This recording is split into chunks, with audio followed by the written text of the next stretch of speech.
আছে, পরিস্থিতি। অনেক মানুষের মুখে আমরা এই শব্দ শুনি। জীবনে যখন অসফল হই, দুঃখ আসে, সংকট আসে, কোনো বিপদ ঘনিয়ে আসে, তখন সমস্ত দোষ আমরা পরিস্থিতির ওপর চাপিয়ে দিই। আর দেখতে গেলে কোথাও না কোথাও ঠিকই করি। এই পরিস্থিতি প্রত্যেক দিনের মতো পাল্টাতে থাকে, কিন্তু এই দিন, এই রাত, এমন কেউ আছেন যিনি এর ওপরেও নিয়ন্ত্রণ সাধন করেন, আর তিনি হলেন সূর্য। ঠিক সেই রকমই আমাদের জীবনেও সূর্য হলো এই মন। যদি এই মনের উপর আমরা নিয়ন্ত্রণ করতে পারি, তাহলে আমরা জীবনকেও নিয়ন্ত্রণ করতে পারবো। প্রথমে এই মনের রাজা হয়ে উঠতে হবে। তাই মনে রাখবেন, যদি মন দুর্বল হয়, তাহলে পরিস্থিতি আমাদের সমস্যা বলে মনে হবে। এই মন যদি স্থির হয়, পরিস্থিতি প্রতিস্পর্ধা বলে মনে হবে। আর এই মন যদি শক্তিশালী হয়ে ওঠে, তাহলে যে কোনো পরিস্থিতি আপনার কাছে একটা সুযোগ মাত্র, এমন এক সুযোগ যাতে অগ্রসর হয়ে আপনি মহান হয়ে উঠতে পারেন। এই মনের শক্তির বৃদ্ধি ঘটান, মহান হয়ে উঠুন, আর আমার সাথে ভালোবেসে বলুন, রাধা রাধা। খুব সুন্দর একটা কাহিনী আছে। একবার এক ব্যক্তি নিজের অসফলতার জন্য ত্রস্ত হয়ে সময় দেবতার তপস্যা করতে বসলেন। উনি তপস্যা করলেন এবং সময় দেবতা প্রসন্ন হলেন, মানুষের রূপ ধারণ করে ওনার সামনে প্রকট হলেন। এবার সেই ব্যক্তি ওনাকে জিজ্ঞেস করলেন যে কি এমন আছে যার জন্য আপনি বারবার জয়ী হন আর আমি চিরকাল পরাজিত হয়ে থাকি? কেন এত পরিশ্রম করা সত্ত্বেও আমি সাফল্য লাভ করতে পারি না? তখন সময় দেবতা উত্তর দিলেন যে দিন হোক বা রাত, ঝড় হোক বা ভূমিকম্প, রোদ হোক বা বৃষ্টি হোক, সময়ের সূত্রপাত হোক বা প্রলয়, আমি থামি না, আমি চলতেই থাকি। আর সেই জন্য যিনি থেমে যান তিনি পরাজিত হন আর আমি জয়ী হই। এটাই আমাদের শিখতে হবে। জীবনে সবসময় চলতে থাকুন, কখনো থামবেন না। হ্যাঁ, কিছুক্ষণের জন্য বিরতি নিতে পারেন, বিশ্রাম করার জন্য, নিজেকে আরো সশক্ত করে তোলার জন্য, কিন্তু থেমে যাবেন না। নিরন্তর কর্ম করতে থাকুন, পরিশ্রম করতে থাকুন, তবেই এই সংসার আপনাকে মনে রাখবে। আসুন আমার সাথে ভালোবেসে বলুন, রাধা রাধা। আমাদের জীবনে গুরুজনেরা, জ্ঞানী মানুষজন সবসময় একটা কথা বলে, ধৈর্য ধরো। শুধুমাত্র দুটো শব্দ, কিন্তু কতটা বিশাল সেটা বোঝার চেষ্টা করুন। ছোট একটা অস্ত্র হাতে নিন এবং একটা বিশাল পর্বতে নিরন্তর প্রহার করতে থাকুন। ধৈর্য ধরে সেই কাজ করতে থাকুন। এমন একদিন আসবে, এই বিশাল পর্বতে আপনি একটা পথ তৈরি করবেন। কোন ধনুর্ধর যখন নিজের বিদ্যা অর্জন করেন, তখন তাকেও ধৈর্য ধরতে হয়, তার নিজেকে সময় দিতে হয়, তবেই সে ধনুর্বিদ্যা শিখতে পারে। সেইভাবে আমাদের জীবনেও ধৈর্য ধরার খুব প্রয়োজন। পরিবারে ধৈর্য রাখতে পারলে তাহলে আস্তে আস্তে দেখবেন প্রেম বৃদ্ধি পাচ্ছে। সমাজে যদি ধৈর্য রাখতে পারেন, তাহলে আস্তে আস্তে এই সমাজ আপনাকে সম্মান করবে। যদি নিজের জীবনে ধৈর্য রাখতে পারেন, তাহলে নিজে থেকেই আত্মবিশ্বাস বাড়বে, নিজের বিকাশ হবে। জীবনে সবই সম্ভব যদি ধৈর্য রাখতে পারেন। হয়তো আস্তে আস্তে হবে, কিন্তু হবে অবশ্যই। শুধু ধৈর্য রাখুন, কারণ ধৈর্যই সব থেকে বড় পুঁজি। আসুন আর আমার সাথে ভালোবেসে বলুন, রাধা রাধা। আমাদের জীবনে যখনই আমরা কোনো বড় দায়িত্বের সম্মুখীন হই, তখন আমরা তার থেকে দূরে পালাই, আর এই অজুহাত দিই যে না না, এত বেশি ভার বহন করার যোগ্যতা আমার নেই, আমি করতেই পারবো না। দেখুন, এই সংসারে ভিন্ন ভিন্ন ধরনের গাছ আছে, ছোট গাছ, বড় গাছ, কিন্তু বটগাছের মতো বড় এবং নিবিড় গাছ আর একটাও নেই। সে নিঃস্বার্থভাবে এই সংসারকে সেবা করে যায়, ছায়া প্রদান করে, শীতলতা প্রদান করে। আর যখন এমন সময় আসে যখন তার উপর বোঝা অত্যন্ত বেড়ে যায়, সে কিন্তু কোনোভাবেই ভেঙে পড়ে না। তখন সে নিজের নিঃস্বার্থ কর্মের ফল লাভ করে, সেই নিঃস্বার্থ কর্ম যা সে করেছে। তার দেহ থেকে ছোট ছোট ঝুড়ি বার হয় এবং তা কাণ্ডের আকার ধারণ করে। সেই কাণ্ড মাটির কাছে পৌঁছয় এবং তারপর তা বটগাছের সহায়ক হয়ে ওঠে। সে ভেঙে পড়ে যায় না। এইভাবে আপনিও জীবনে নিঃস্বার্থভাবে সবার সেবা করুন, ভালোবাসুন, সবাইকে সাহায্য করুন। যেদিন আপনার ওপর বোঝা অত্যন্ত বেড়ে যাবে, সেদিন এই সব মানুষ আপনাকে সাহায্য করার জন্য আসবেন, আপনার শক্তি হয়ে উঠবেন, আর আপনি বটগাছের মতোই মহান এবং বিশাল হয়ে উঠবেন। আসুন আর আমার সাথে ভালোবেসে বলুন, রাধা রাধা। মানুষ তার জীবনে দুই ধরনের পরিস্থিতিকে খুব ভয় পায়। এক, কোনো কারণবশত কারোর সামনে নত হওয়া।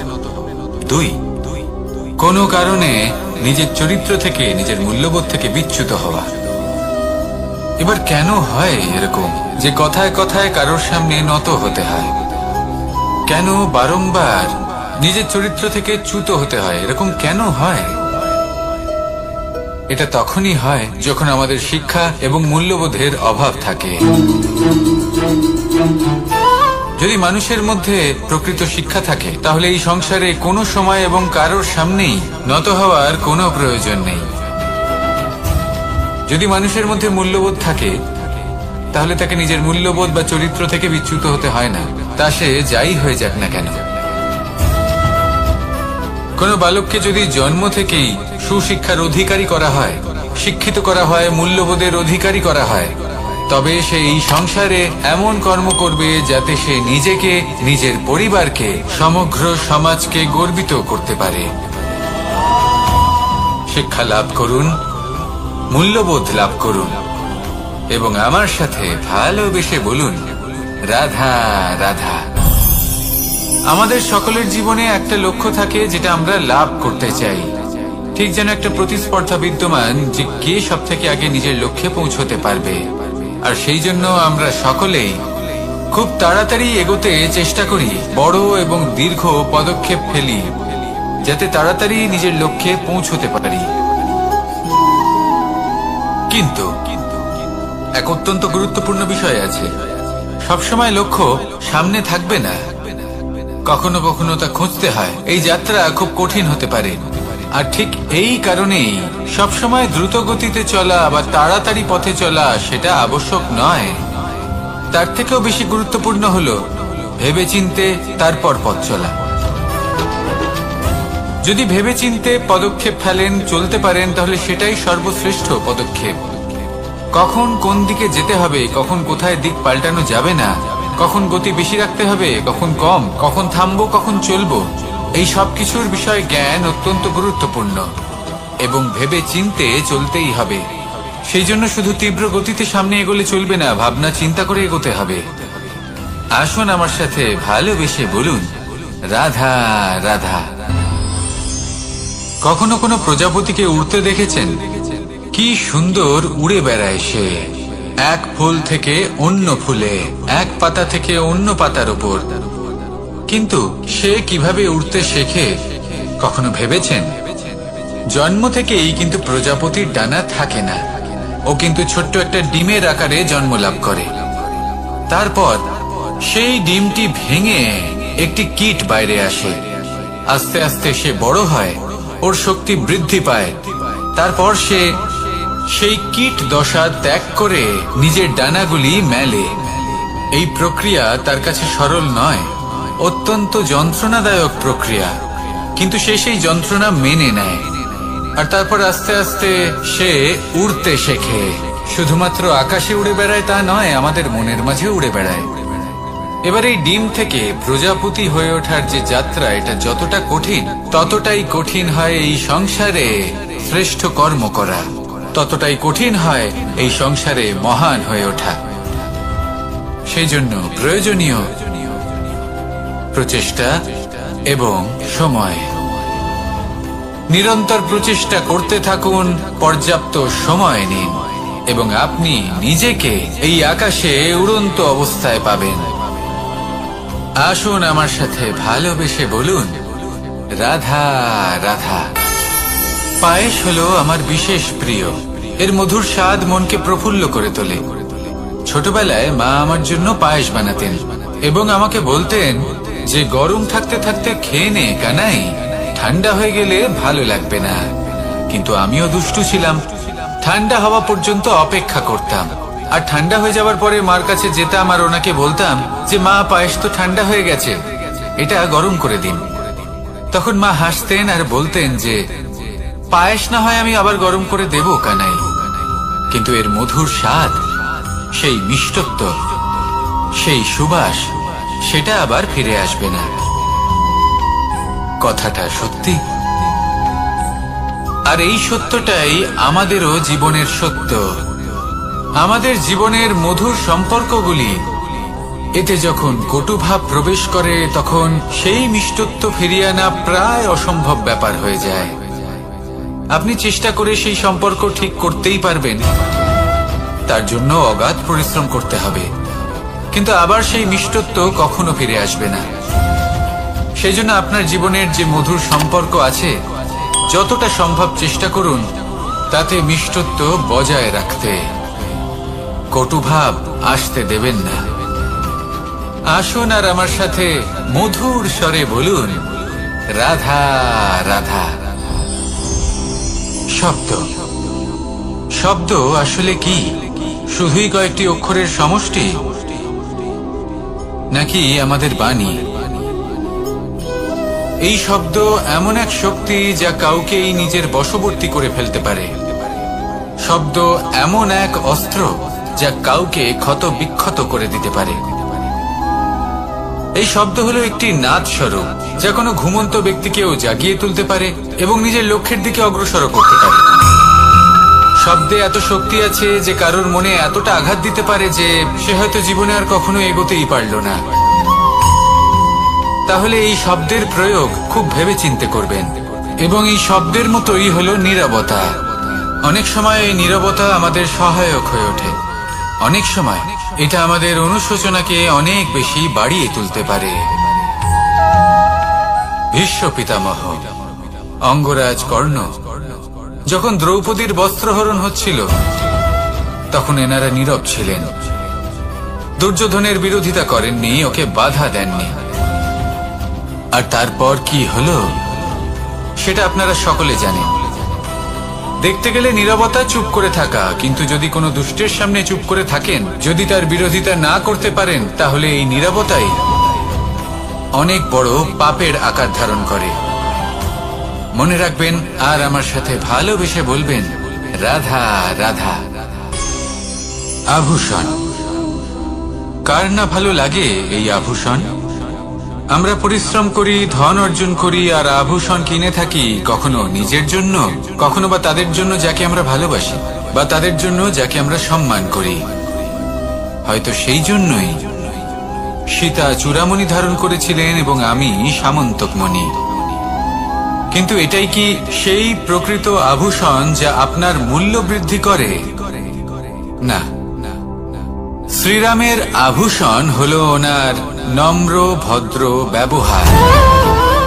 মাতা সীতার আভূষণ হলো ওনার সততা, ওনার নিষ্ঠা, ওনার ত্যাগ। অর্জুনের আভূষণ ছিল ওনার একাগ্রতা। রাধার আভূষণ ওনার প্রেম। এই আভূষণ কোথাও নেই, আপনার মনে আছে। যদি আপনার মনে মিষ্টতা থাকে, তা শান্ত হয়, তাতে সততা থাকে, নিষ্ঠা থাকে এবং প্রেম থাকে, তাহলে আপনার অন্য আর কোনো আভূষণের কোনো প্রয়োজন নেই। আপনি যতই ভিড়ের মাঝে থাকুন, আপনার ঔজ্জ্বল্য চোখে পড়বে। আসুন আর আমার সাথে ভালোবেসে বলুন, রাধা রাধা।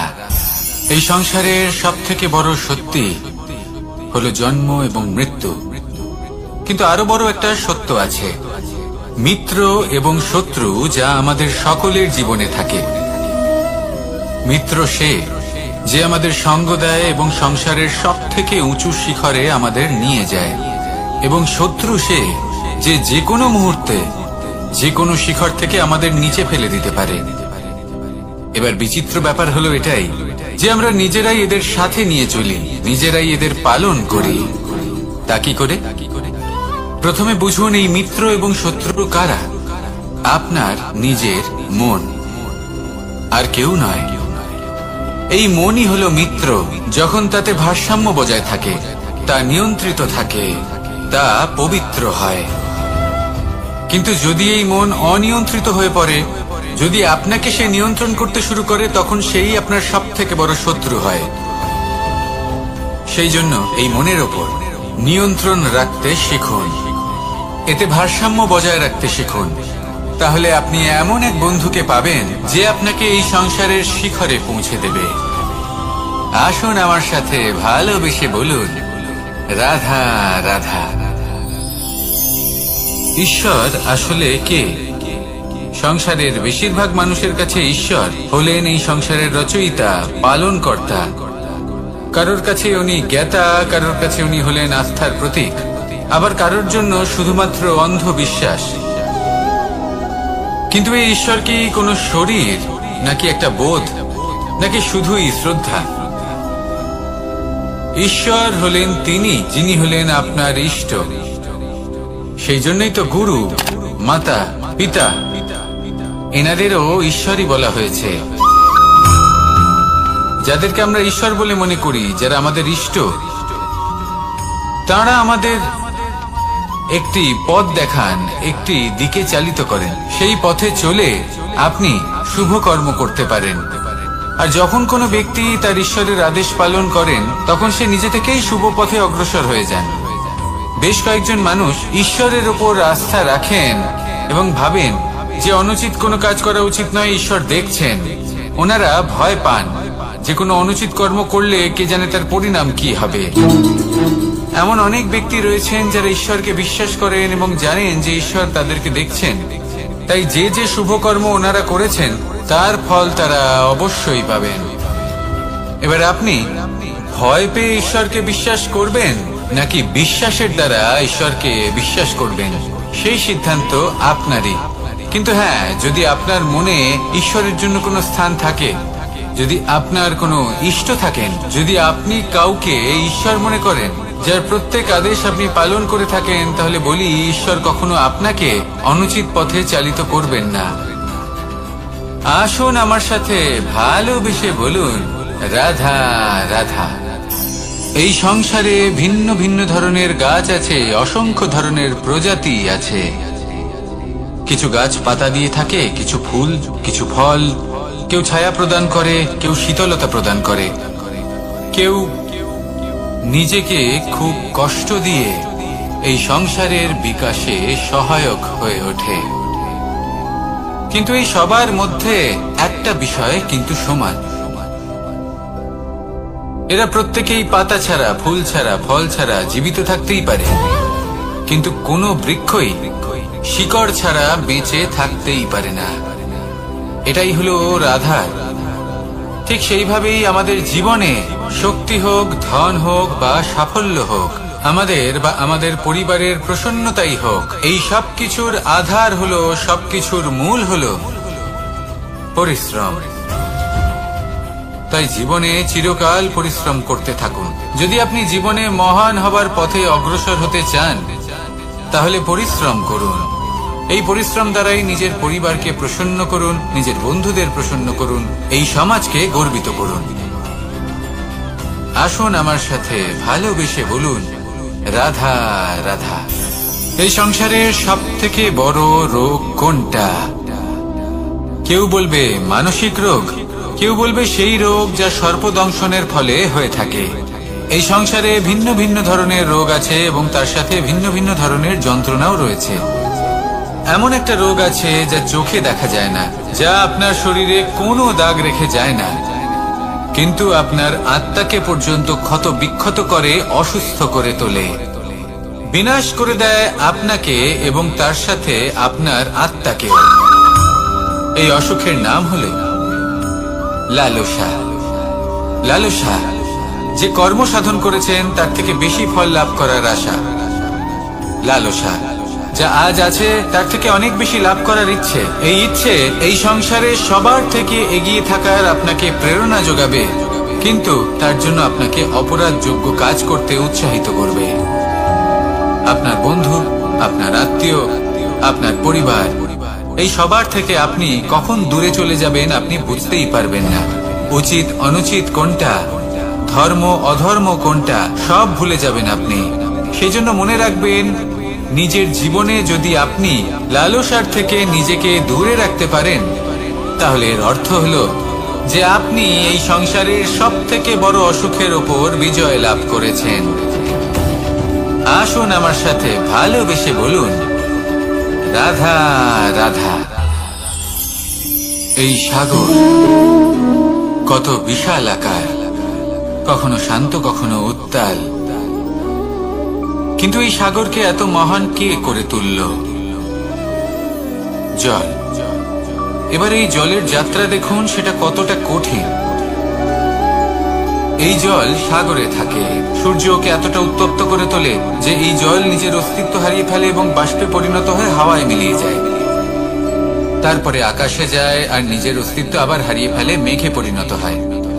তারপর এই মেঘ কোথাও গিয়ে কোনো পর্বতে ধাক্কা খায়, তারপর আবার এই জল নিজের অস্তিত্ব হারায়।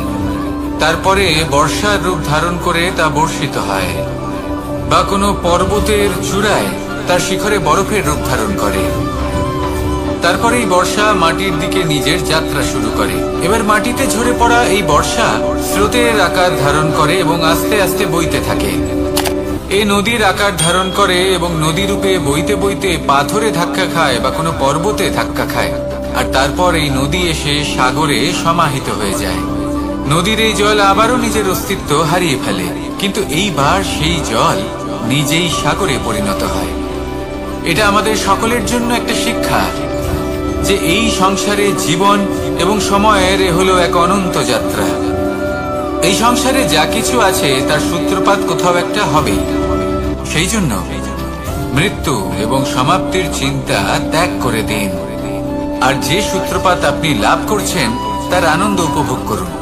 ভেবে দেখুন আপনি কিভাবে শ্রেষ্ঠ কর্ম করতে পারেন যাতে এই সংসার এবং এই সমাজ, এই দুইয়ের মঙ্গল সম্ভব। আসুন আমার সাথে ভালোবেসে বলুন, রাধা রাধা। মাকড়সার জাল দেখতে পাচ্ছেন? মাকড়সারা ভীষণ পরিশ্রম করে এটা তৈরি করে, নিজের শরীরের রস দিয়ে এই জাল বনে। আপনি কি এটার উদ্দেশ্য জানেন? আসলে মাকড়সা এই জালে ছোট কীটপতঙ্গ ধরে তাদেরকে খাদ্যরূপে গ্রহণ করে। কিন্তু আপনি কি এই কথা জানেন যে একদিন মাকড়সা নিজেই নিজের জালে জড়িয়ে মৃত্যুবরণ করে থাকে? বলুন, কি করেন আপনি এই জাল দেখতে পেলে? দেখতে পেলেই মুছে ফেলেন এর অস্তিত্ব, তাই না? তেমনি অন্যদিকে পাখির বাসা, পাখিরাও ভীষণ পরিশ্রম করে এটা তৈরি করে। কিন্তু যদি পাখি একদিন এটা ছেড়ে চলে যায়, তাহলেও লোকে এটা নষ্ট করে দেয় না। কারণটা কি? এর কারণ হলো এর নির্মাণ জীবন সঞ্চারের জন্য করা হয়েছে, নষ্ট করার জন্য নয়। তাই মনে রাখবেন, জীবনে আপনার পরিশ্রম যতই বেশি হোক না কেন, যদি আপনার লক্ষ্য শুভ না হয়, তাহলে আপনারও বিনাশ নিশ্চিত। তাই সৃজন করতেই থাকুন আর মুগ্ধ হয়ে বলুন, রাধা রাধা।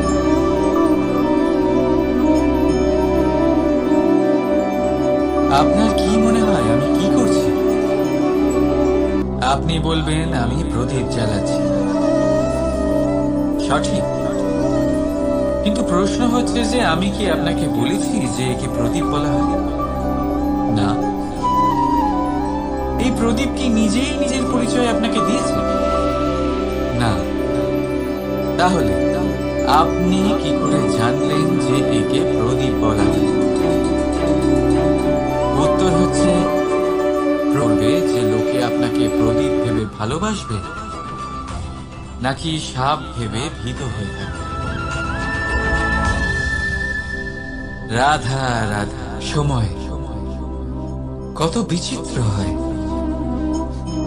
সময় আমাদের পক্ষে থাকলে আমরা নিজেদের রাজা মনে করে নিই, আর সেই সময় যদি বিপক্ষে চলে যায়, তাহলে নিঃস্ব হতে সময় লাগে না। তাই মানুষের একটা অভ্যেস আছে,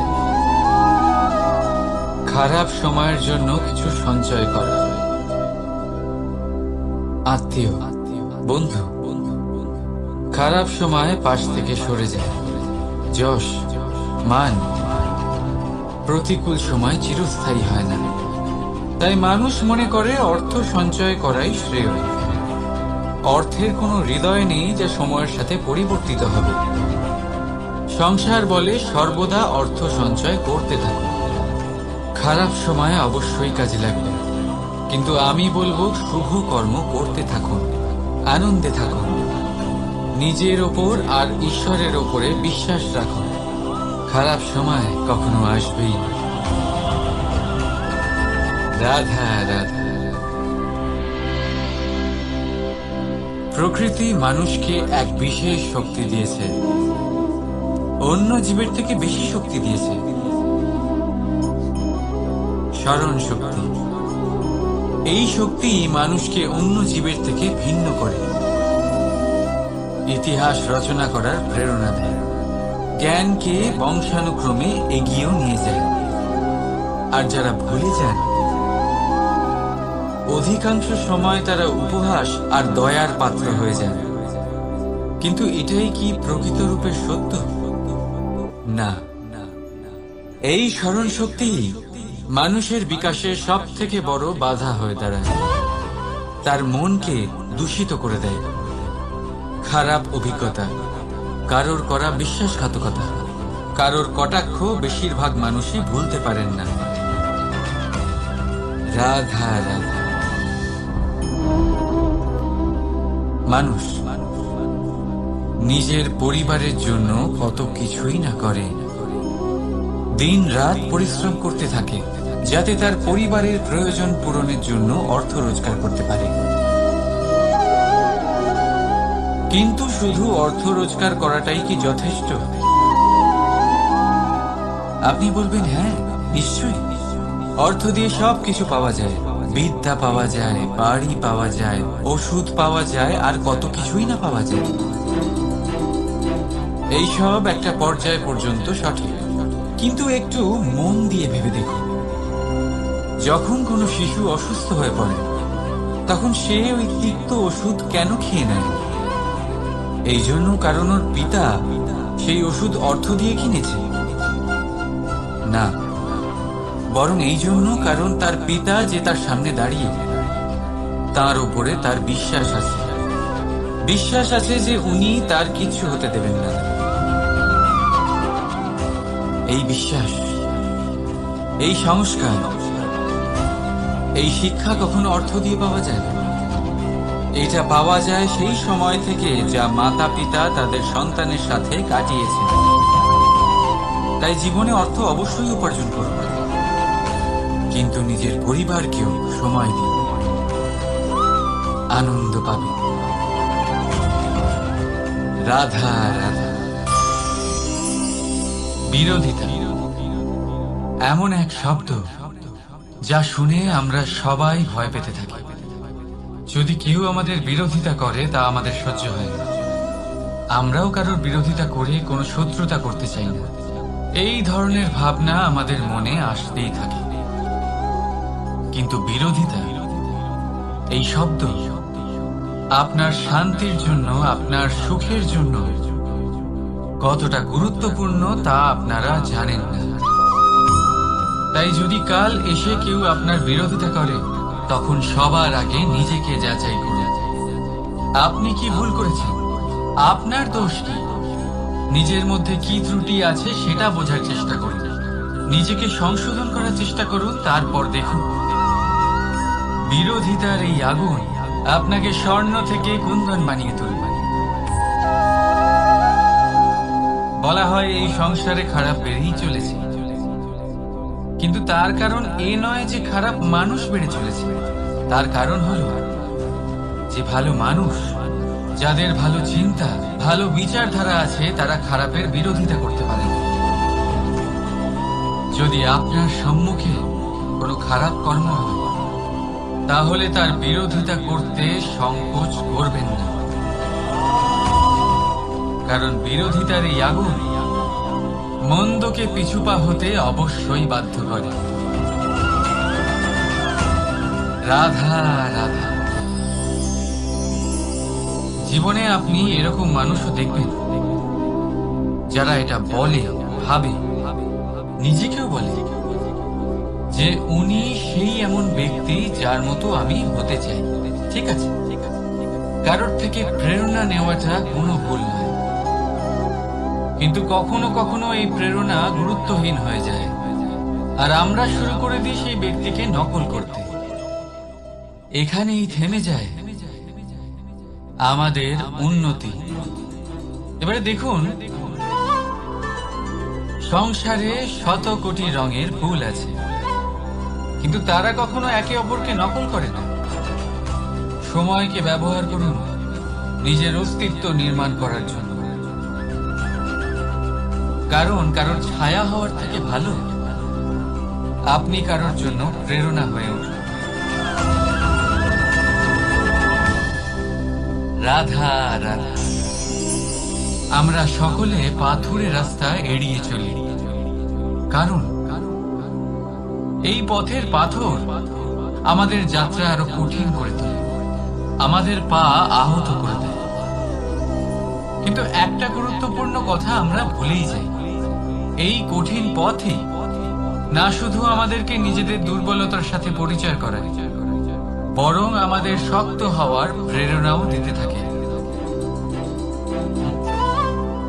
সময়ের সাথে ঠিক এমনটাই হতে থাকে। সবাই ভালো সময়ের অপেক্ষা করতে থাকে, ভালো সময়ের জন্য পরিশ্রম করেন, তার জন্যই চিন্তা করেন, কিন্তু ভুলে যান যে ভালো সময় বহুবার আমাদের বিবেক নষ্ট করে দেয়।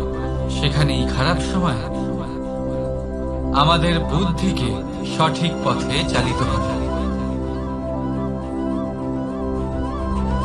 রাধা রাধা। ঘোড়াকে যতই প্রশিক্ষণ প্রদান করুন, তার মুখে লাগাম তো পরাতেই হবে।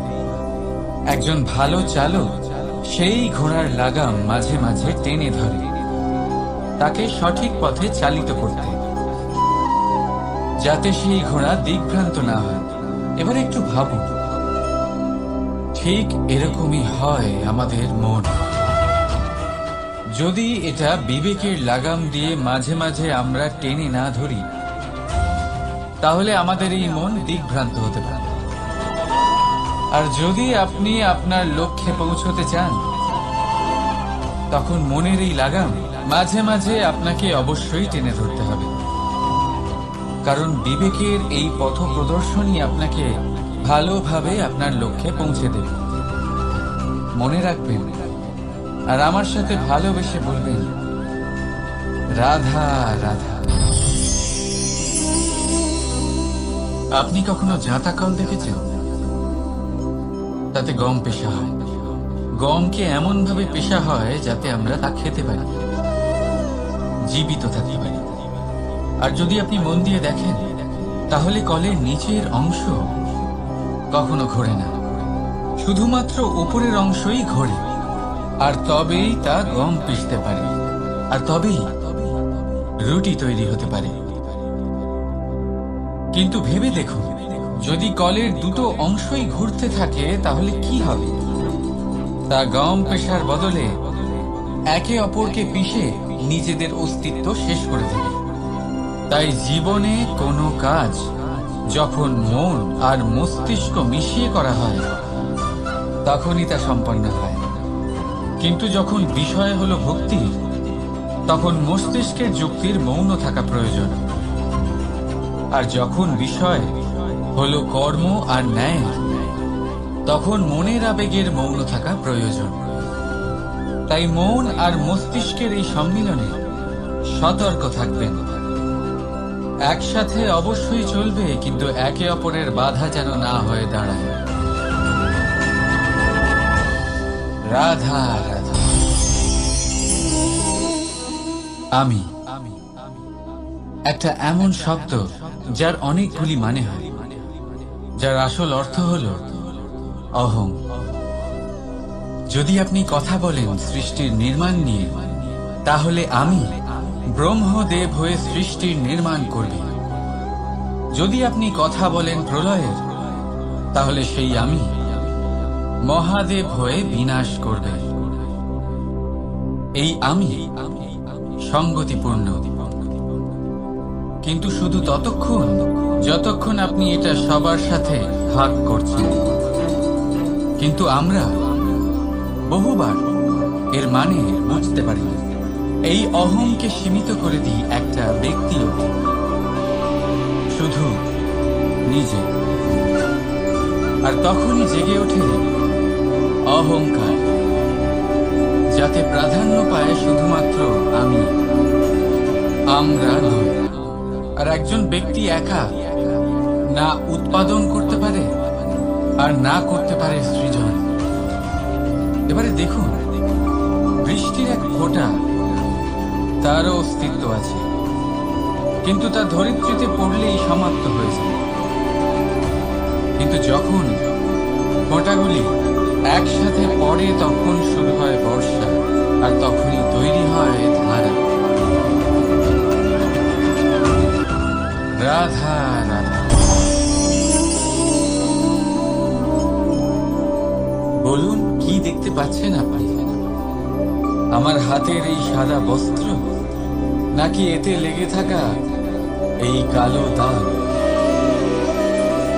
এবারে সত্যি কথা বলতে কি, আপনার নজর সবার আগে এই কালো দাগের উপরে গেছে। ঠিক আছে, এমনই তো হয়। ভীষণ কম মানুষ থাকেন যারা ভাবেন কোনো ব্যক্তি ভীষণ পরিশ্রম করে এই বস্ত্র ধুয়েছেন, এটা শুকিয়েছে। বেশিরভাগ মানুষের নজর যায় এই দাগের উপরে, ভাবেন যে এটা কি করে লাগলো। কিছুটা এরকমই হয় আমাদের ব্যক্তিত্বের সাথে। আমাদের শুভ কর্মের উপরে আমাদের একটা খারাপ কর্ম ভারী মনে হয়।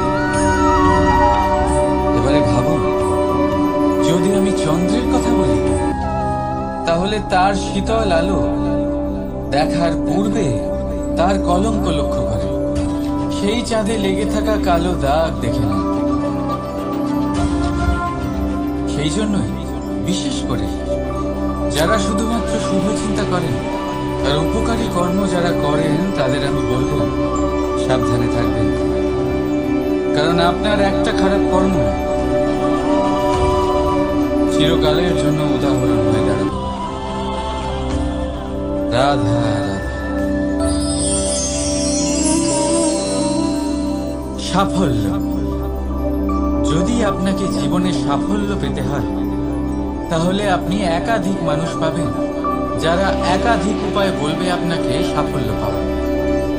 দীর্ঘ সময় ধরে পরিশ্রম, চেষ্টা, নির্ধারণ, নিষ্ঠা এই বিষয়ে ভাষণ দিতে থাকবেন। একাধিক রকমের উদাহরণ আপনার সামনে তুলে ধরবেন। কিন্তু আমার এটা মনে হয়, আমরা কেন সেই বিষয়ে কথা বলি না যা মানুষকে অসফল করে তোলে? শুধু দুটো ব্যাপার অসফল হওয়া নিশ্চিত করে। শুধু দুই ধরনের মানুষ বেশিরভাগ অসফল হয়। প্রথম তারা যারা ভাবে অনেক কিছু কিন্তু কিছুই করে না। আর দ্বিতীয় তারা যারা অনেক কিছু করতে থাকে কিন্তু ভাবনা চিন্তা না করে।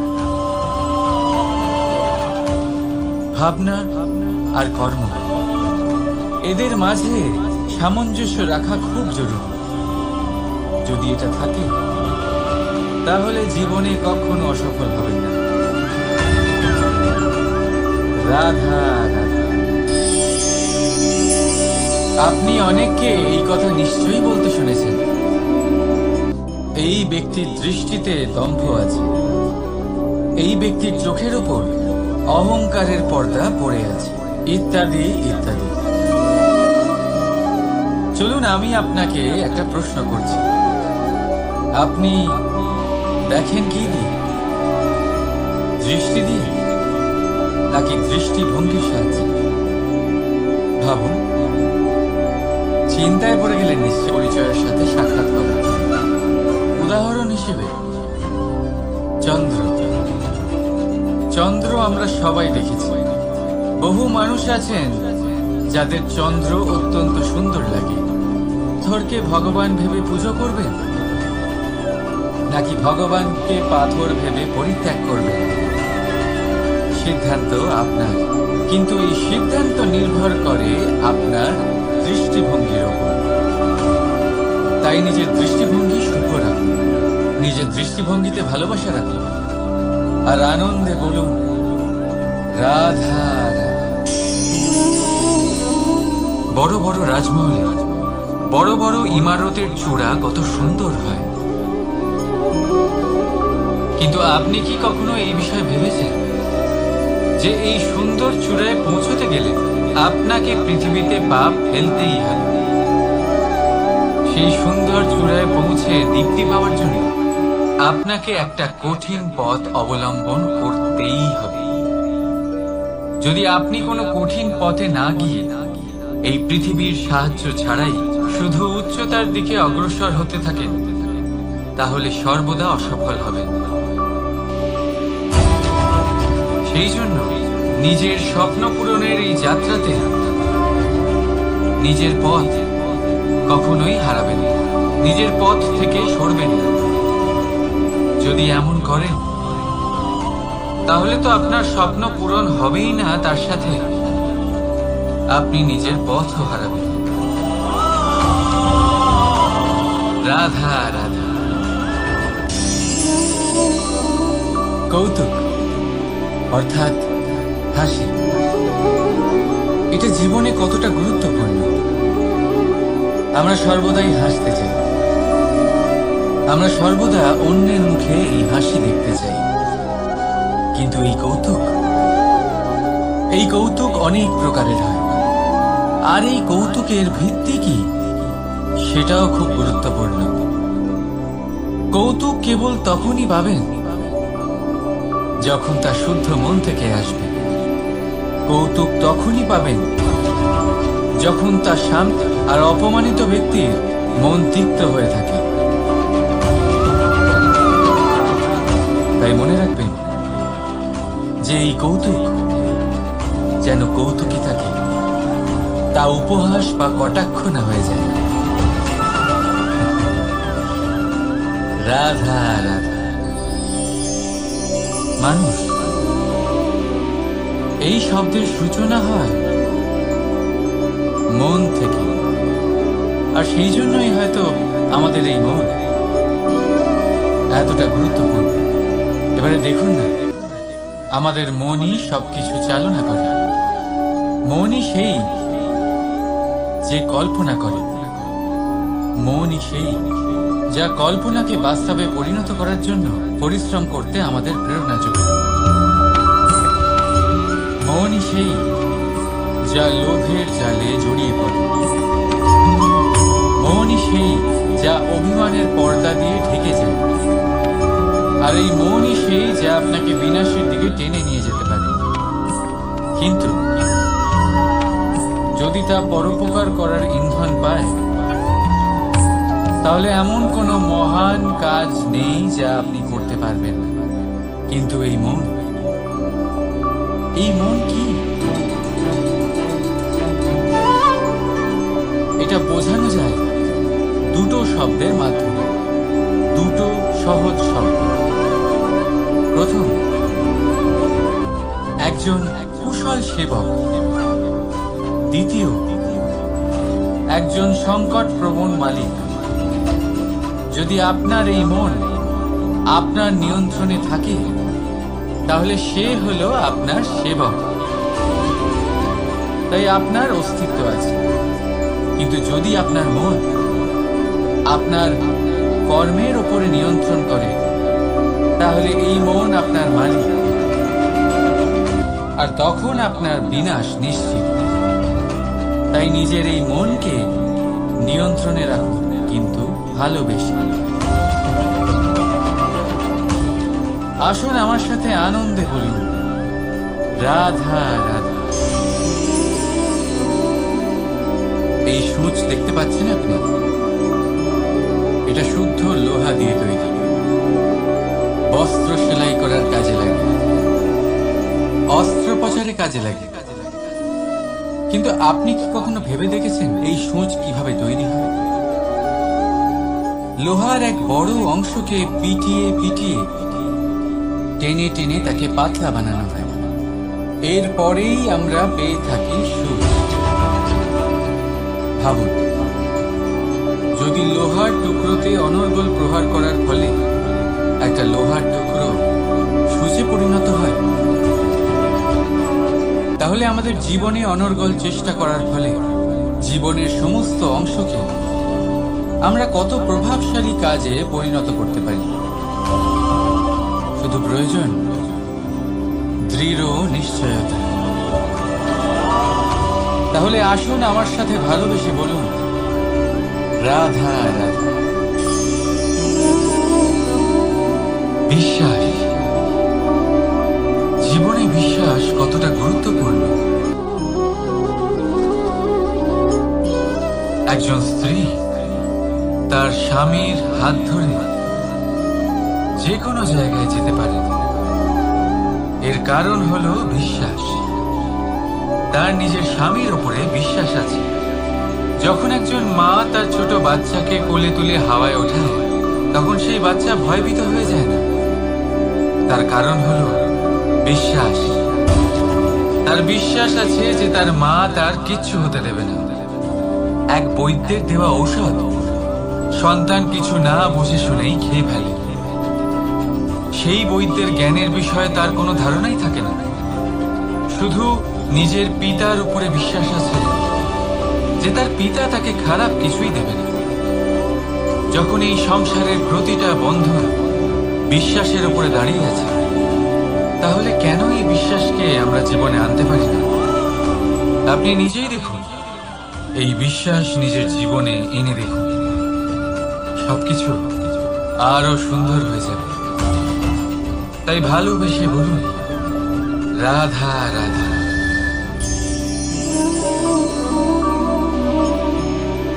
অহংকার, এই শব্দটা সবাই শুনেছেন।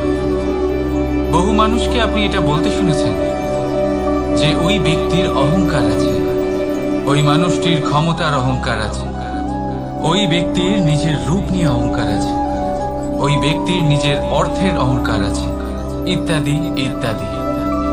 কিন্তু এই অহংকার, এর অস্তিত্ব হয় কি করে?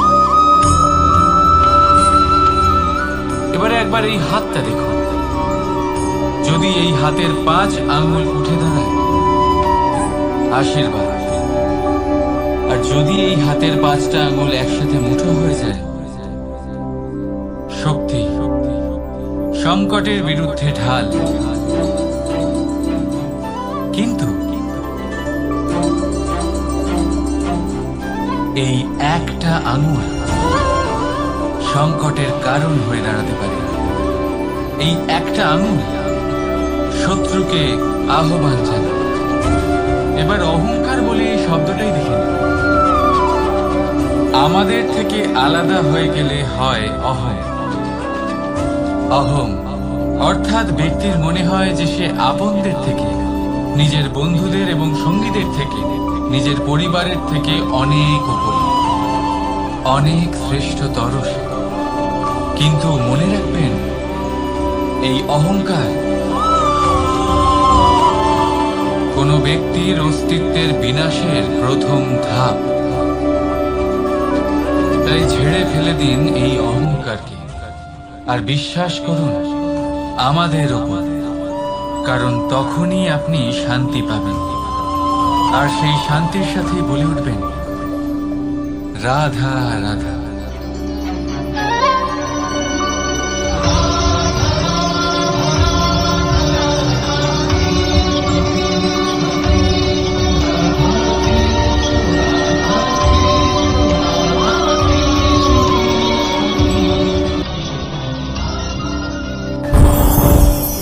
কি আমি কখন থেকে এখানে অপেক্ষা করছি, হাত পেতে দাঁড়িয়ে রয়েছি যাতে একটা ফল আমার হাতে এসে পড়ে এবং সেটা আমি খেতে পারি। কখন থেকে অপেক্ষা করছি, কিন্তু সেটা হচ্ছেই না। এবার আপনি বলবেন যে এসব কি বলছি, এ কি অদ্ভুত কথা বলছি। যদি ফল খেতে হয় তাহলে আমাকে বৃক্ষে চড়তে হবে, ফলের কাছে পৌঁছতে হবে, তবেই তো ফল পাবো। এবারে এটা অত্যন্ত সহজ ব্যাপার, কিন্তু এই বিষয়টা আপনি নিজের জীবনের প্রসঙ্গে ভেবে দেখুন। লক্ষ্য কোথায় আছে আপনি জানেন, সেই লক্ষ্যে পৌঁছানোর পথ কি সেটাও আপনি জানেন, সেই পথে চলার ক্ষমতাও আপনার রয়েছে, কিন্তু তাও আপনি নিজের লক্ষ্য লাভ করতে পারছেন না। কেন? কারণ আপনি অপেক্ষা করছেন যে লক্ষ্য আপনার সামনে চলে আসবে, কিন্তু তা হয় না। লক্ষ্য সে যাই হোক না কেন, ধন হোক, প্রেম হোক, কোনো সম্মান হোক বা মোক্ষ হোক, যদি আপনি তার দিকে অগ্রসর না হন তাহলে ফল প্রাপ্তি অসম্ভব ব্যাপার, তা কোনোদিনই হবে না। সেই জন্য আপনার চোখের সামনে আপনি যদি নিজের লক্ষ্যকে দেখতে পান তাহলে উঠুন এবং সেই দিকে অগ্রসর হতে শুরু করুন। নিজের অন্তরের সকল অশুভ গুণ দূর করুন, অলসতা ত্যাগ করুন, অজ্ঞানতা ত্যাগ করে দিন এবং চলতে থাকুন। অবশ্যই মনোবাঞ্ছিত ফল লাভ করতে পারবেন। মনে রাখবেন, চলতে থাকলে তবেই লক্ষ্য প্রাপ্তি হবে। অপেক্ষার দ্বারা শুধুমাত্র মৃত্যু লাভ হবে। আসুন আমার সাথে ভালোবেসে বলুন, রাধা রাধা। পাখি কখন জন্ম নেয়, কখন উড়তে শেখে, কখন বাসা বানাতে শেখে, কখন নিজের মৃত্যু লাভ করে, এসব আমাদের মধ্যে কেউ জানি না। কিন্তু পাখি একটা কথা খুব ভালো করে জানে, যে এই সংসারে যা কিছুই করুক না কেন, এই সংসারে ওকে নিয়ে কিচ্ছু যায় আসে না। এবার আমরা কি করি? কোনো কাজ করার আগে আমরা এটা ভাবি যে এই সংসার যদি আমাকে দেখে ফেলে তাহলে কে জানে এই সংসার কি ভাববে, আমার প্রতিচ্ছবি কেমন তৈরি হবে কে জানে, কে জানে কি হবে আদি ইত্যাদি। এই সব ভাবনায় আমরা মগ্ন হয়ে যাই। কিছুটা এমন ভাবে মগ্ন হই যে বর্তমানের কর্মের এই জীবনের যাত্রাপথে সেই সময়ের আনন্দ উপভোগ করতে ভুলে যাই। এবার দেখুন একটা পাখি কি করে, ওর কর্ম হলো গান গেয়ে চলা। ওই পাখি গেয়ে চলে, কেউ ওর গান শুনুক বা না শুনুক, কেউ আদৌ শুনছে কিনা সেই বিষয়টা নিয়ে সেই পাখির কিছুই যায় আসে না। সেই পাখি নিজের কর্ম করতে থাকে। হয়তো সেই জন্যই আপনি কখনো কোনো পাখিকে কাঁদতে দেখবেন না। এরকমই আপনাকে নিজেকে গড়ে তুলতে হবে। প্রথমে নিজেকে জিজ্ঞেস করুন, এই যে কর্ম আমি করতে চলেছি সেটা কি উচিত? যদি আপনার মনে হয় সেটা উচিত তাহলে সেটা প্রমাণ করুন। এটা ভাববেন না যে এই সংসার কি ভাববে। আসুন আর আমার সাথে ভালোবেসে বলুন, বনের মধ্যে যদি আপনি কোনো বিষাক্ত সাপ দেখেন তাহলে কি করবেন? আপনি তখনই তার থেকে দূরে পালাতে চেষ্টা করবেন। আর এটা কেন করবেন? নিজের রক্ষার্থে। এই কথা আমি নয় মেনে নিলাম, কিন্তু নিজের জীবনে এটা করেন না কেন? আপনি যেখানেই যান, যে স্থানেই যান না কেন, প্রত্যেক সময় প্রত্যেক মুহূর্তে এমন বিষাক্ত সাপ আপনি অবশ্যই খুঁজে পাবেন। আর সেই সাপ নয় যাদের আপনি বনে খুঁজে পাবেন, এরা হলো সেই সাপ যা আপনাকে পাপ করতে বাধ্য করবে। আপনার অন্তরের বাসনা, ক্রোধ, অহংকার, লোভ, ঈর্ষা এদের বৃদ্ধি ঘটাবে। দেখুন, বনের এই সাপ আপনাকে একবার ছেড়ে দিতেও পারে, ছোবল নাও মারতে পারে, কিন্তু এই যে পাপরূপী সাপ আছে তা অবশ্যই ছোবল মারবে। কর্ম যদি করেন তাহলে অবশ্যই ফল পাবেন। সেই জন্য যখনই কোথাও যাবেন, যদি এমন কাউকে দেখেন, যদি এমন কিছু দেখেন যে আপনাকে পাপ করতে বাধ্য করছে, তাহলে সেই মুহূর্তে সেখান থেকে পালিয়ে যান। যেমন বনের সাপ দেখে আপনি পালাতে থাকেন। সৎকর্মের রক্ষা অত্যন্ত আবশ্যক। আসুন আর আমার সাথে ভালোবেসে বলুন, রাধা রাধা। যদি কোনো সিংহ বানরের মতো গাছে চড়তে চেষ্টা করে তাহলে কি হবে? একটা মাছ যদি মাটিতে হাঁটতে চেষ্টা করে তাহলে কি হবে? তারা বিফলই হবে। কিন্তু এরকম কেন হয়? তার কারণ হলো প্রকৃতির রচনা কিছুটা এরকম। এখানে প্রত্যেকটি ব্যক্তিকে, প্রত্যেকটি প্রাণীকে আলাদা আলাদা গুণের অধিকারী করা হয়েছে এবং সকলকে একটা সীমাও প্রদান করা হয়েছে। এবার এই যে বৃক্ষ, পশু, পাখি, এদের মধ্যে সেই ক্ষমতাই নেই যে এরা নিজেদের যাচাই করতে পারবে, নিজেদের সীমাগুলো বুঝতে পারবে, নিজেদের সদ্গুণগুলো চিনতে পারবে। এরা সেটা করতে পারবে না। কিন্তু মানুষ তো আলাদা। মানুষের কাছে সেই বিশেষ শক্তি আছে যে তারা পূর্ণরূপে নিজেদের যাচাই করতে পারবে, নিজেকে পূর্ণরূপে বুঝতে পারবে, নিজের দোষ, নিজের অপগুণ, নিজের সদ্গুণ, নিজেদের সীমাগুলো তারা বুঝতে পারবে। আর এটা অত্যন্ত গুরুত্বপূর্ণ। কথায় আছে যে যদি সাফল্য লাভ করতে হয় তাহলে নিজেকে যাচাই করে নিতে হবে। তাই নিজেকে যাচাই করুন, নিজের সাথে পরিচিত হয়ে যান এবং জীবনে কর্ম করতে থাকুন। সাফল্যের শিখরে অবশ্যই পৌঁছে যাবেন। আর ওখানে যদি যান তাহলে এই মন প্রসন্ন হয়ে অবশ্যই বলবে রাধা রাধা। অন্ধকারাচ্ছন্ন রাত্রি যদি এসে থাকে তাহলে আলোকিত প্রকাশ নিয়ে সূর্যও অবশ্যই আসে। রোগ যদি এসে থাকে তাহলে তার ওষুধও অবশ্যই আসে। সমস্যা যদি আসে তাহলে সেই সমস্যার সমাধানও নিজে থেকেই আমাদের কাছে চলেই আসে। এই সংসার, এই জীবনের শুধুমাত্র একটাই নিয়ম আছে, আর তা হলো এটাই, এই সংসার হলো একটা চক্রের মতো। এতে শাশ্বত বলে কিছু নেই, নিত্য বলে কিছু নেই, আর যা কিছুই রয়েছে সব বদলাতে চলেছে। যদি আপনার জীবনে দুঃখ থাকে, সমস্যা থাকে, যদি আপনি বিপদ দ্বারা আচ্ছন্ন, তাহলে মনে রাখবেন সবকিছু বদলে যেতে চলেছে।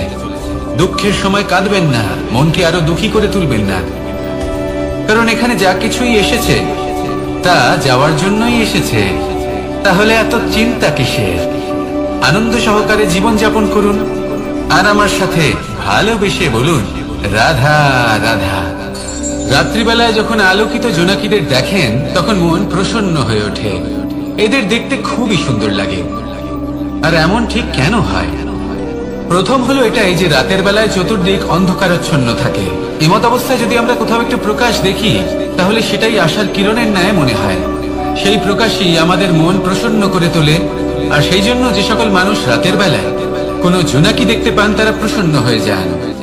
এবার কখনো কখনো জীবনে আমাদের মনে হয় যে চতুর্দিকে শুধুমাত্র অন্ধকারই হয়ে আছে। প্রত্যেকেরই তা কখনো মনে হয়। আর তখনই আমাদের নিরাশ হলে চলবে না, আমাদের দুঃখী হলে চলবে না। সেই সময় আমাদের খুঁজতে হবে নিজেদের আশেপাশে, চতুর্দিকে, আর কোথাও না কোথাও আমরা প্রকাশ অবশ্যই দেখতে পাবো। আশার একটা কিরণ অবশ্যই দেখতে পাবো। কেউ এমন একটা কর্ম করেন যেটা দেখে আমরা প্রেরিত হয়ে যাই।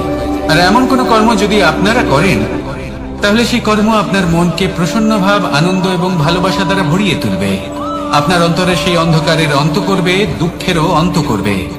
আর এই মন প্রসন্ন ভাব নিয়ে বলবে রাধা রাধা। মনুষ্য জীবনের সব থেকে বেশি গুরুত্বপূর্ণ বিষয় হলো মনের একাগ্রতা। এই সংসারের যে কটি মহান কার্য সম্পাদন হয়েছে তা হলো মনের এই একাগ্রতার একমাত্র ফল।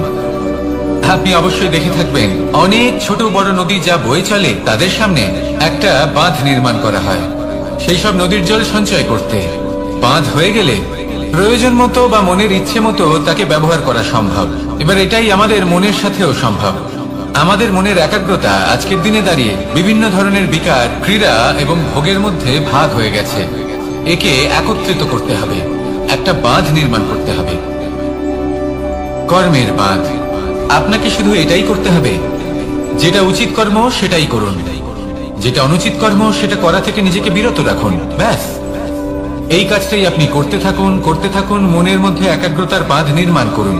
আর একবার যদি তা নির্মাণ হয়ে যায় তাহলে যখন চাইবেন, যেখানে চাইবেন, যতটা চাইবেন একাগ্রতা প্রয়োগ করতে পারবেন। আর একবার যদি আপনি এটা শিখে যান তাহলে এই সংসারকে বদলে ফেলার মতো কাজ আপনি করতে পারবেন, সমাজকে শুধরাবার মতো কাজ করতে পারবেন। তাহলে এই মনকে একাগ্র করুন আর আমার সাথে ভালোবেসে বলুন রাধা রাধা।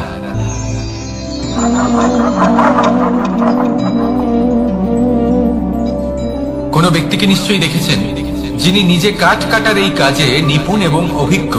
এবার আপনারা দেখবেন যে তার মনোযোগ সমস্ত কাঠের ওপর থাকে না, তার মনোযোগ থাকে শুধুমাত্র একটা কাঠের ছোট্ট একটি অংশের ওপর, যেখান থেকে তার টুকরো করা হচ্ছে। কিন্তু সেটা উনি কেন করেন? যদি এটা উনি না করেন তাহলে সেই কাঠ সঠিক পদ্ধতি এবং তাড়াতাড়ি কাটা যাবে না। জীবনেও তাই হয়ে থাকে। আপনি হয়তো কোনো লক্ষ্য স্থির করেছেন বা পথ নির্বাচন করেছেন বা কাজ স্থির করেছেন যেটা আপনি করেই ছাড়বেন। তাহলে নিজের সম্পূর্ণ মনোযোগ শুধুমাত্র তার উপর কেন্দ্রীভূত করুন।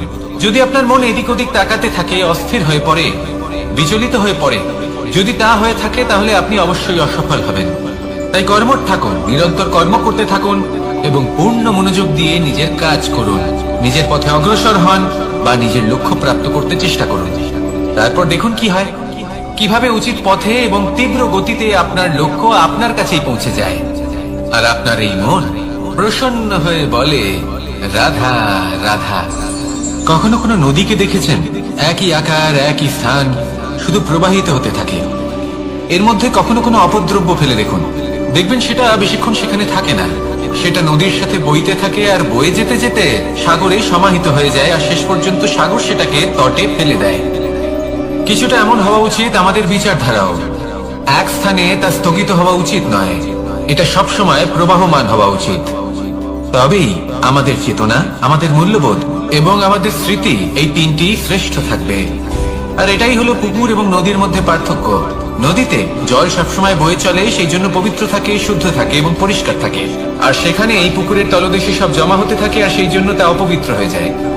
তাই সবসময় এই বিচারধারা প্রবাহমান রাখুন। যদি মনে কোনো ভাবনা চলে আসে, সেখানেই থেকে যায় এবং বিদ্যে থাকে, তাহলে তা বের করে দিন, তাকেও বয়ে যেতে দিন, এবং তার যা উত্তর হবে তা সময়ের সাথে আপনার সামনেই চলে আসবে।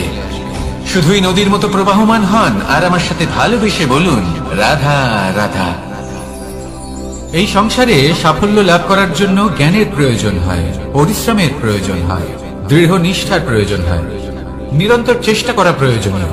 কিন্তু আরো কিছু আছে যা অত্যন্ত প্রয়োজনীয় এবং গুরুত্বপূর্ণ। তা হলো ভালো বন্ধু। তাদের থাকা অত্যন্ত প্রয়োজনীয়। যদি ভালো বন্ধু থাকে, তাহলে সময় এলে তারা ঢাল হয়ে আপনাকে সুরক্ষা করবেন। সময় এলে অস্ত্রের মতো শত্রুকে সংহারও করবেন। যদি তিনি জ্ঞানী হন, তাদের মধ্যে সদ্গুণ থাকে, তাহলে এই সব গুণ আপনার মধ্যেও প্রবেশ করবে। তাহলে সাফল্যের জন্য ভালো বন্ধু পাওয়া অত্যন্ত প্রয়োজনীয়। কিন্তু শুধু বন্ধু কেন, ভালো শত্রুও থাকা প্রয়োজনীয়। এবার আপনি ভাববেন, আমি কি বললাম? যদি আপনার জীবনেও ভালো অর্থাৎ শক্তিশালী শত্রু থাকে, তাহলে আপনিও শক্তিশালী হতে থাকবেন। এই শত্রু আপনাকে প্রেরিত করবে আরো বেশি শক্তিশালী হয়ে ওঠার। কখনো কোনো হরিণকে দেখুন, তীব্র গতিতে দৌড়তে থাকে। কেন তীব্র গতিতে দৌড়ে? এই কারণে নয় যে কোথাও তার জন্য মধুর ঘাস অপেক্ষা করে রয়েছে, না। সে এই কারণে তীব্র গতিতে দৌড়য় কারণ সেটা না করলে তার পেছনে একটি সিংহ আছে যে ওকে নিজের ভোজন করে ফেলবে।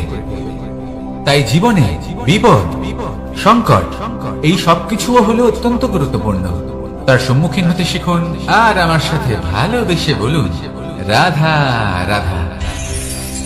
আমরা সবাই ফল খাই, কিন্তু আমাদের সেই ফলই প্রিয় হয় যে পরিপক্ক হয়ে ওঠে, যেটা নম্র হয়, আর যে ফল অনেক বেশি মিষ্টি আর সুস্বাদু হয়ে থাকে, যাদের রঙে বাহার দেখা যায়।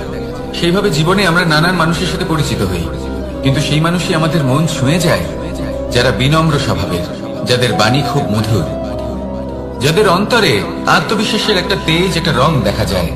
এবার এমন ব্যক্তি আমরা কি করে হব? ঠিক সেইভাবেই যেমন একটা ফল রোদ, বর্ষা, শীত, বায়ু, এই সকল সংকটময় পরিস্থিতির সম্মুখীন হয়ে পরিপক্ক হয়ে ওঠে, সেইভাবেই মানুষ সংকটময় পরিস্থিতির সম্মুখীন হয়ে পরিপক্ক হয়ে ওঠেন। যদি এই সংকটের সম্মুখীন হন, তাহলে অভিজ্ঞ হবেন, আর এই অভিজ্ঞতাই শিক্ষা দিয়ে যাবে। এই অভিজ্ঞতা আমাদের শিখিয়ে দেয় যে আমাদের বিনম্র থাকতে হবে। অহংকার করে কোনো লাভ নেই। মধুর বাণীর যে কি মূল্য তা আমরা শিখতে পারি। এই অভিজ্ঞতাই আমাদের বুঝিয়ে দেয় যে উচিত অনুচিত কোনটা, আমাদের দৃষ্টিভঙ্গি তৈরি করে, আর এই দৃষ্টিভঙ্গি দ্বারা আত্মবিশ্বাস জাগ্রত হয়। সেই জন্য জীবনে কখনো বিপদ থেকে দূরে পালাবেন না, সেগুলোর সম্মুখীন হন, অভিজ্ঞতা লাভ করুন, তার থেকে শিক্ষা লাভ করুন, এইভাবেই পরিপক্ক হবেন। আসুন আমার সাথে ভালোবেসে বলুন, রাধা রাধা। ধন সঞ্চয় করা সম্ভব, আর সেই জন্য ধন সব থেকে বেশি মূল্যবান সম্পত্তি নয়। এবার আপনি বলবেন, আমি কি বলছি? এই ধন খুব মূল্যবান, আমরা সকলে অর্জন করতে ব্যস্ত। সেটা এই কারণে, কারণ আপনারা জানেন না এই সংসারের সব থেকে বেশি মূল্যবান সম্পত্তি কি।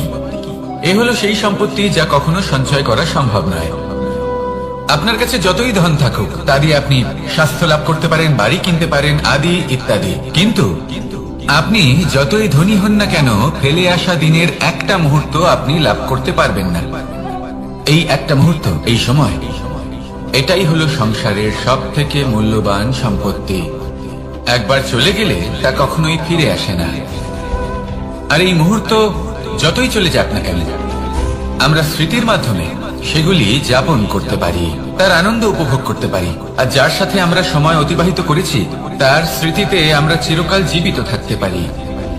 সেই জন্য সময় সব থেকে মূল্যবান সম্পত্তি, তাকে এইভাবে নষ্ট করবেন না। প্রত্যেকটা মুহূর্ত উপভোগ করুন, আনন্দ করুন, আর ভালোবেসে বলুন, রাধা রাধা। কনক, কি সুন্দর একটা শব্দ। এর অনেকগুলো রূপ রয়েছে, অনেকগুলো অর্থও রয়েছে। প্রথম অর্থ হলো স্বর্ণ, অর্থাৎ সম্পত্তি।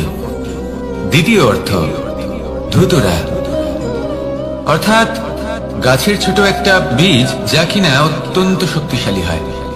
যদি বেশি মাত্রায় এর প্রয়োগ করা হয় তাহলে এটা বিষময় হয়ে উঠতে পারে।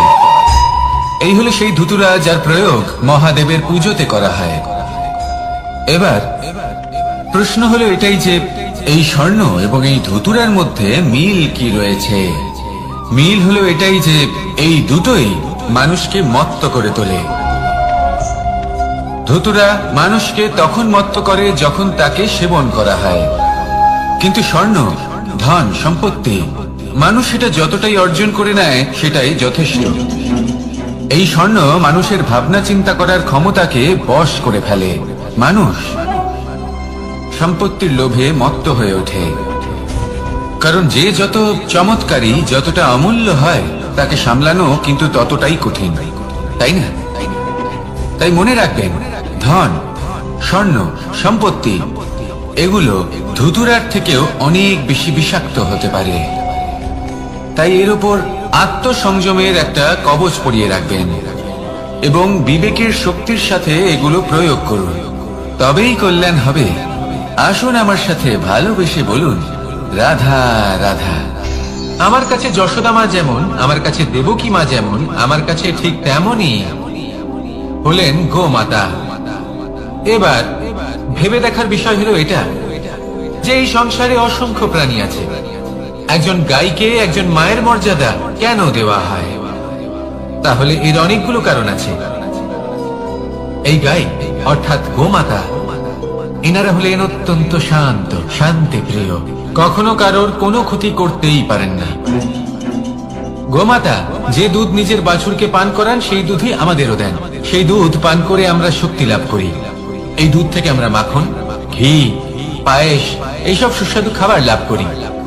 গোমাতার গোবর আমাদের জ্বালানি হিসেবে সাহায্য করে, যার ফলে খুব কম সংখ্যক কাঠ ব্যবহার করা যায় এবং বেশিরভাগ জঙ্গল সুরক্ষিত থাকে।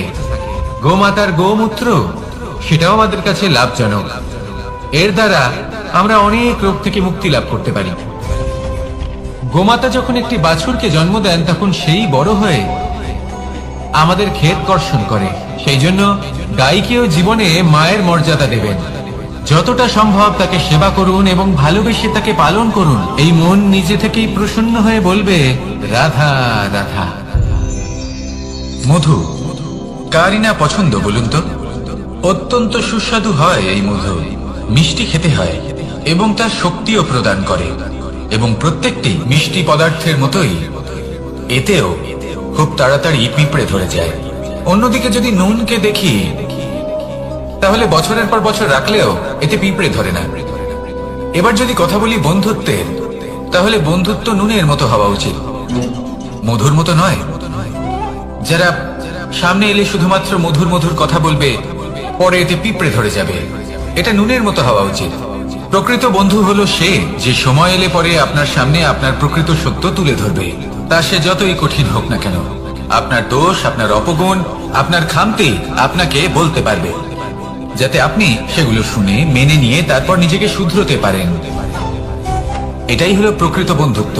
কখনো নিজের জীবনের আশেপাশে মন দিয়ে দেখবেন, অনেক সময় এমন মানুষ থাকেন, অনেক বন্ধু থাকেন, যাদের দেখে আমাদের মনে হয় যে এনারা খুব কঠোর, এনাদের কথা খুব কটু। কিন্তু বেশিরভাগ এমন মানুষের মনটা যদি বুঝতে পারেন তাহলে দেখবেন তাতে কোনো মালিন্য নেই। এনাদের মন অত্যন্ত পবিত্র হয়। যদি আপনার জীবনেও এমন কোনো ব্যক্তি থেকে থাকে, এমন বন্ধু থাকে, তাহলে তাদের আগলে রাখুন আর আমার সাথে ভালোবেসে বলুন, রাধা রাধা। যতক্ষণ আমরা এই সংসারে জীবিত ততক্ষণ আমাদের সাথে সবকিছু থাকে। আমাদের ধন, সুখ স্বাচ্ছন্দ্য, আমাদের মিত্রগণ, আমাদের পরিবার, এই সমাজ, এই সবকিছু আমাদের সাথে থাকে। যেদিন আমরা এই সংসারকে ত্যাগ করব, এদের মধ্যে কেউ আমাদের সাথে যাবে না।